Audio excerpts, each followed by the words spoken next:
సంవత్సరాల తరబడి ఎన్ని మందులు వాడినా మీ మోకాల నొప్పులు తగ్గట్లేదా? ప్రాణ పెయిన్ క్లినిక్ లో అత్యాధునిక చికిత్స.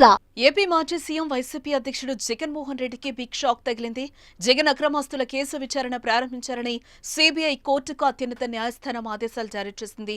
వీలైనంత త్వరగా విచారణ పూర్తి కావాలని తేల్చి చెప్పింది. అయితే ఇప్పటికే తగిన ఆదేశాలు ఇచ్చామని జస్టిస్ సంజీవ్ ఖన్నా నేతృత్వంలోని ధర్మాసనం గుర్తు చేసింది. దీంతో వైసీపీ శ్రేణుల్లో కలవరం మొదలైంది.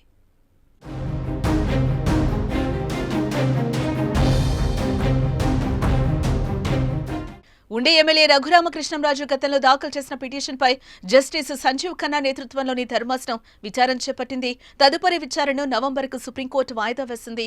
ఈ పిటిషన్పై 2 సార్లు ధర్మాసనం విచారణ జరిపింది. ఉదయం, మధ్యాహ్నం భోజనం విరామం అనంతరం విచారణ చేసింది. సీబీఐ దాఖలు చేసిన అఫిడవిట్లోని అంశాలు షాకింగ్ గా అనిపిస్తున్నాయని జస్టిస్ సంజీవ్ ఖన్నా అన్నారు. సీబీఐ దాఖలు చేసిన అఫిడవిట్లో చెప్పిన అంశాలు ఆశ్చర్యకరమని అన్నారు. కేసులు ట్రయల్ ప్రారంభం కాకుండా ఇన్ని కేసులు ఎలా ఫైల్ చేశారని జస్టిస్ సంజీవ్ ఖన్నా ప్రశ్నించారు.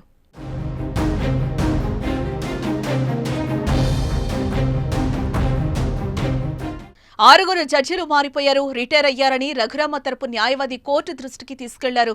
దీనిపై స్పందించిన జస్టిస్ సంజీవ్ ఖన్నా కోర్టులో వచ్చిన ఆదేశాలు తప్పని, ఇంకో కోర్టులో ఇచ్చిన ఉత్తర్వులు తప్పు అంటూ కాలయాపన చేస్తున్నారని అసహనం వ్యక్తం చేశారు. కోర్టులో ఉత్తర్వులు తప్పు అంటూ చేస్తున్న వ్యవహారానికి ట్రయల్ కి సంబంధం లేదని వ్యాఖ్యానించారు. మరి వైసీపీ అధినేతకి ఎదురైన ఈ హఠాత్ పరిణామంతో వైసీపీ శ్రేణుల్లో కలవరం మొదలైందని టాక్ అయితే వినిపిస్తోంది.